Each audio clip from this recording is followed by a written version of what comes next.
What's it going to be like getting ready for Tampa Bay, knowing they put up 48 points and seeing what Fitzpatrick was able to do last week? I'm excited, to play a team like that.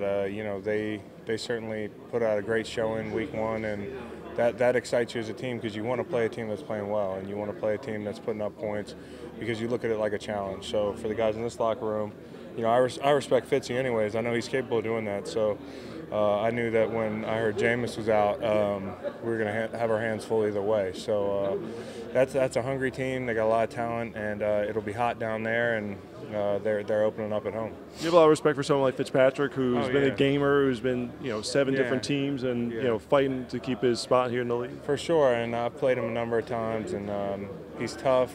He can take a hit, but one thing he does really well is he gets the ball out quick. I mean, you saw it last week. So, we got to, as rushers, stay patient and realize that he might be getting the ball out in the second and a half, and you might have good rushes, but you got to stay at it, and when the time comes, hopefully you can get there.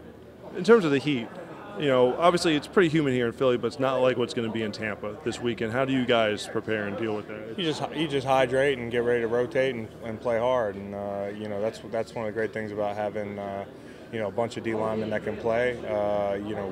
We're interchangeable. We can come in and out, and we bring different skill sets, and we bring fresh bodies. In terms of the presence you bring to the defensive line, why do you think that your presence has helped this defensive line rotation so much, as we saw once again last week against the Falcons? Well, listen, I can still really rush, and it's my belief that I'm still one of the better rushers in the league. That's my opinion. That's how I have to go out and think. So I'm out there to prove that every week, and to bring a little energy, bring a little change of pace. Me and BG are different players. Me and Mike are different players.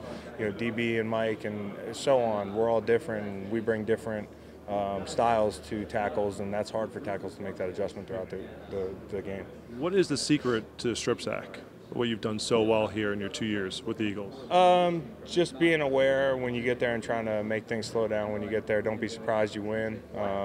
That's really hard to secure the sack anyways, and sometimes if you go for the ball you could miss, but if you can get both, that's real good. So if in the event I win and I see that the quarterback's holding the ball, I just try to make things slow down a little bit in my head and think about it for a second and try to get the ball if I can. Was it something that evolved throughout the course of your career, is to not just get there, but once you get there, I've gotten more the last 2 years for sure than I had before, rate-wise. So, I think it's just being older, being smarter, and, when you win, not just trying to focus on winning the rush, but, repping in practice, like going for the arm and whatnot.